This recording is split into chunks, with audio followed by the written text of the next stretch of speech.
Welcome to our channel. Today we how to uninstall Twilio SendGrid templates. Easy tutorial step by step clearly. To uninstall Twilio SendGrid templates, begin by logging into your SendGrid account. Once logged in, navigate to the marketing menu on the left-hand side. In the marketing drop-down, select templates. You will see a list of all your existing templates. Locate the template you wish to uninstall. Click on the three dots icon next to the template name. From the drop-down menu, select Delete. A confirmation prompt will appear. Review the prompt to ensure you are deleting the correct template.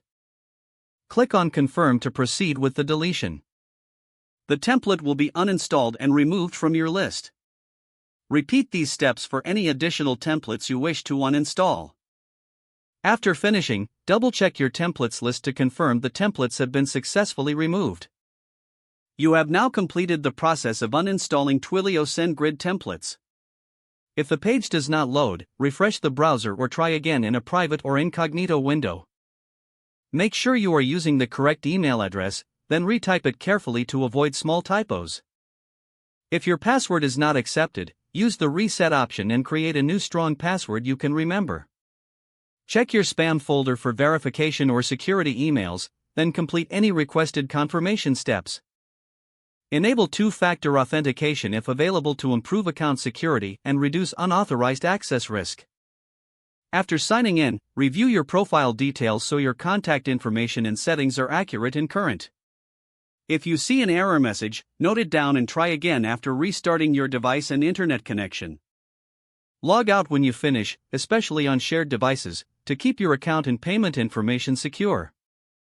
If the page does not load, refresh the browser or try again in a private or incognito window. Make sure you are using the correct email address, then retype it carefully to avoid small typos. If your password is not accepted, use the reset option and create a new strong password you can remember.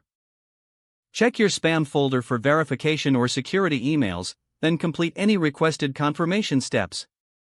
Enable two-factor authentication if available to improve account security and reduce unauthorized access risk. After signing in, review your profile details so your contact information and settings are accurate and current. If you see an error message, note it down and try again after restarting your device and internet connection. Log out when you finish, especially on shared devices, to keep your account and payment information secure. Don't forget to like this video and subscribe to our channel for more step-by-step tech guides.